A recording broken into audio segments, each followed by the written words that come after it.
সালাউদ্দিন সাহেবকে।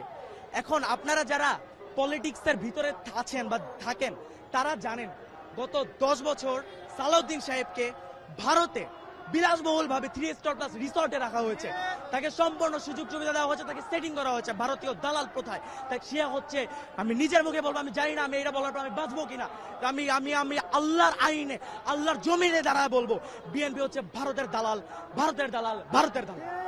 এবং যারা বিএনপির ভারতে আর কি সাপোর্ট করে না, যারা রয়েছে, যারা বিএনপির ভারতে সাপোর্ট করে না, যেমন ইলিয়াস আলী, বাবর, তারা এখন কোথায়? আমার প্রশ্ন, তাদের কি বিএনপি কি সামনে আনছে? কেন আনছে না? কারণ বিএনপি তাদেরকে আনতে দিবে না, তারা ভারতপন্থী না, তারা ভারতের বিরোধী, এবং ভারত আর বিএনপি এটা চায় না। তারা এখন এক হয়ে গিয়েছে, 2 সাপের 1 বিষ, আওয়ামী লীগ আর ধানের শীষ। সর্বপ্রথম আমি একটি কথা ব্যক্ত করতে চাই, একটি সমাবেশ অসংখ্য মানুষের একটি জোটের একটা স্থান। এখন আমরা যখন একসাথে এতগুলো মানুষ একসাথে জড়ো হই, কারো না কারোর সাথে গায়ে টাচ, যে জিনিসটা ফিজিক্যালি, এই জিনিসটা হবেই।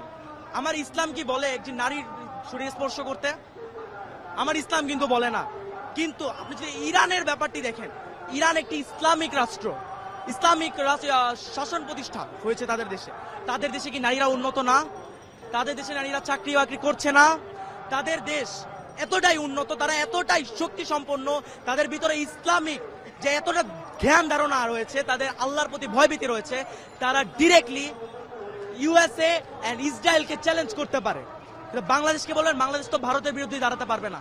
কখন পারবে? যখন জামাতে ইসলাম এই দেশের জাতীয় সরকার গঠন করবে, তখনই যে একমাত্র পারবে। কারণ জামাতের যে প্রত্যেকটা নেতাকর্মী বলেন, এদের আসলে ভয় নেই, এরা ফাঁসির মঞ্চে হাসি মুখে দাঁড়াতে পারে, এরা খালি আল্লাহ ছাড়া কাউকে ভয় পায় না। আপনি যদি ইতিহাস দেখেন, এটা ইতিহাস আমাদেরকে বলে। এবং আপনি নারীর কথা ব্যক্ত করছেন, নারী আগিয়ে যাচ্ছে অবশ্যই, কিন্তু ধ্বংসের দিকে। বর্তমানে যেটা যুগে হচ্ছে, আপনি জায়গায় জায়গায় দেখবেন অশ্লীলতা ছড়িয়ে যাচ্ছে।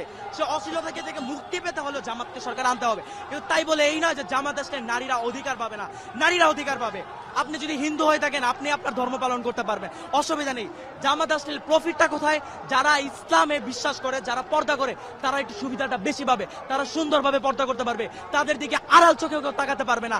এটা হচ্ছে জামাতের আশার আইডিওলজি, এবং তারা এটাই বিশ্বাস করে। কিন্তু কোন নারী যে কর্মসংস্থানে যেতে পারবে না, এমন কোন কথা জামাত ব্যক্ত করে না। আপনি যদি আমাকে দেখাতে পারেন জামাতের একটি খুঁত যদি আপনি আমাকে দেখাতে পারেন, আমি নিজে বলছি আমি ওই দিন থেকে জামাতের সাপোর্ট করা বন্ধ করে দিব, ইনশাআল্লাহ।